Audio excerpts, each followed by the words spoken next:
ഇടുക്കി ഏലപ്പാറ വാഗമൺ പാതയിൽ ബോണാമിയിൽ വെച്ച് സ്കൂൾ ബസും KSRTC ബസും തമ്മിൽ കൂട്ടിയിടിച്ച അപകടം. വിദ്യാർത്ഥികൾക്കും KSRTC യാത്രക്കാർക്കും പരിക്കുണ്ട്. പക്ഷെ ആരുടെയും പരിക്കുകൾ ഗുരുതരമല്ല.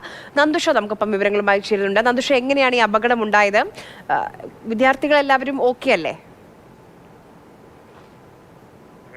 കട്ടപ്പനയിൽ നിന്നും കോഴിക്കോട്ടേക്ക് സർവീസ് നടത്തുന്ന KSRTC ബസും കുട്ടിക്കാലത്തെ ഒരു സ്വകാര്യ സ്കൂളിന്റെ ബസും തമ്മിലാണ് കൂട്ടിയിടിച്ചത്. ബോണാമിക്ക് സമീപം വെച്ചായിരുന്നു ഈ അപകടം.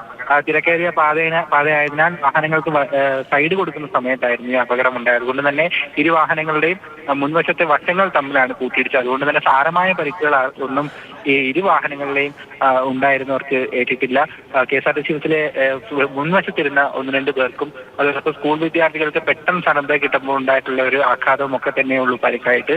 ഇവരെ 2 വാഹനങ്ങളിലെയും യാത്രക്കാരെ ഏലപ്പാറയിലെ സ്വകാര്യ ആശുപത്രിയിൽ പ്രവേശിപ്പിച്ചിട്ടുണ്ട്. അവരെ ഉച്ചയോടെ തന്നെ ആശുപത്രിയിൽ നിന്ന് വിട്ടയക്കുമെന്നാണ് മനസ്സിലാക്കുന്നത്. കാര്യമായ പരിക്കുകളൊന്നും ആർക്കും തന്നെ.